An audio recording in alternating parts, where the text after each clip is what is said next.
جبوی خاطر محمد شیرین کانیا دنگ بیجا چند کلام جمع خواست مگو سر چاوا مشتره بیجن اما ویگا جیره چند کلامکی بیجن لسر ناوی کانیا دنگ بیجا جبوی خاطر محمد شیرین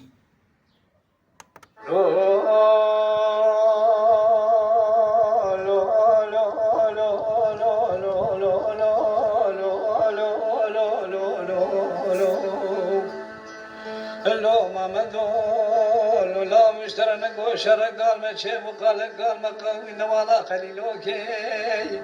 لو ما مدول لو مشترى نقول شرق قال ما شيف ونوالا خليلوكي عربتنا بابي احمد محمزة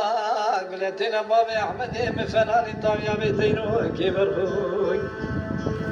العام وعليم تفيد زاني ما موي قلقي خلام وخدمت كارنا مالا بابي مبوي سي سيد مرسل اسبي بابي احمد مبتني موي لين الربي بابي احمد مركز يدعو دوزي برخي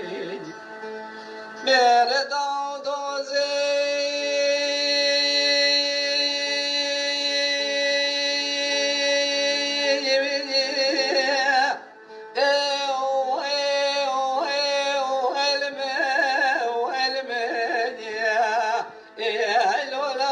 شبروك امر مملاوي لو ما مدول لا مقوت من هذا سيما مو قلقي فرخداري تمنقي دادك ريك قول درهم بدرهم سيفا جبارو دي جحري ماري ما مو قلقي الميدان دجتي فناني مالك يا رشتياري بخايتي خدايك لك بابي احمد مبتني دربك لي دا المجنون بالا بابي احمد من الميدان يعني خواري برخي لو ما مدول لا مقول بفتي خذي تكتمه دربك اللي نزل مجنون ولا سوار بني برخي ميري بابي حسبي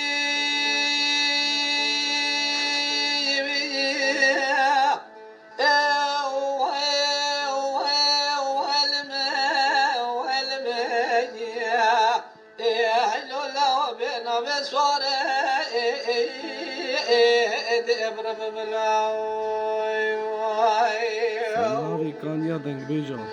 لو ما مدول لا مقوت المعلى ماري رشيت يا كوي تذكري اللي تشياب انا دشت زوزا مير بزوي تبدي فيبي لو ما مدول لا مقوش تدقم صدر جو دخلت ويبي لك روا سري بابي احمد من علينا خبر رشو تاري برخيج بيت خبر دا خبر بابي احمد من ربني خنا بيش لقام خاي